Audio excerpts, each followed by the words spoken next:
And now I like to sort of come back to the last question, which was about family business. And what are your thoughts about the future of family businesses, especially from your contemporaries, from the Yale Club, or even your experience of working with your husband now? What works and what doesn't work? Okay, let me try to think about how to phrase this. I think for those that are in a position to possibly take on a role in their family business, I am very happy that I considered it and that I took on the role, and it's very rewarding. And I also benefited a lot from what my dad already put in place, a great foundation, a company that has been profitable for and in business and profitable for 2 decades, 15 years when we took over.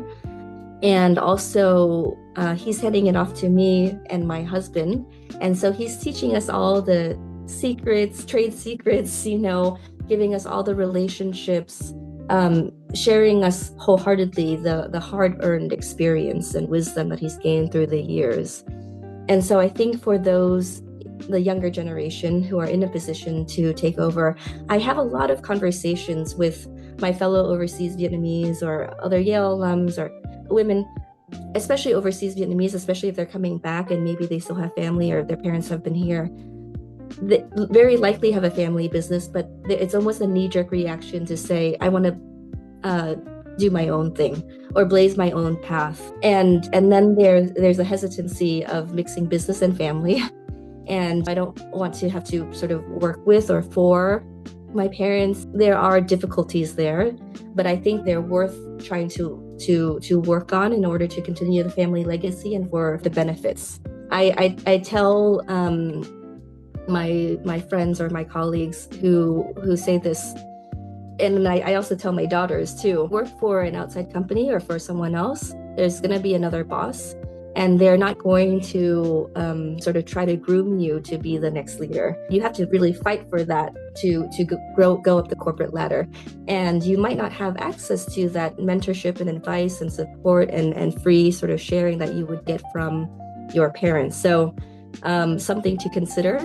I think that this is a pain point for a lot of businesses in Vietnam, unlike Korea or Japan, where you've got multi-generational companies.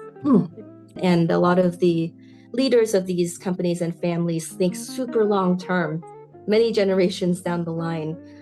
For Vietnamese families, when it comes to the transition, they don't think that long term, or they just want to set their kids up for a career abroad or to do their own thing.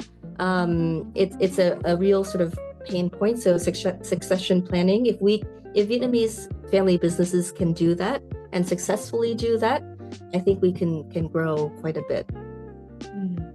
Wow, great. Thank you for sharing that. And I think it's an important area, and that's why in our work, 80% of our work is actually with family businesses and the next gen, and it's supporting them to bridge the gap in terms of succession. The founders have their issues and the next gen have their issues, but if they don't get talking and connecting, then we lose the opportunity to transfer not just wealth, but transfer some economic activity and something which is valuable in terms of skill as well as legacy to the people that could have actually been done. So I would hate for that to be lost. So that's my mission. I hope I really support it. Yeah, I hope so too.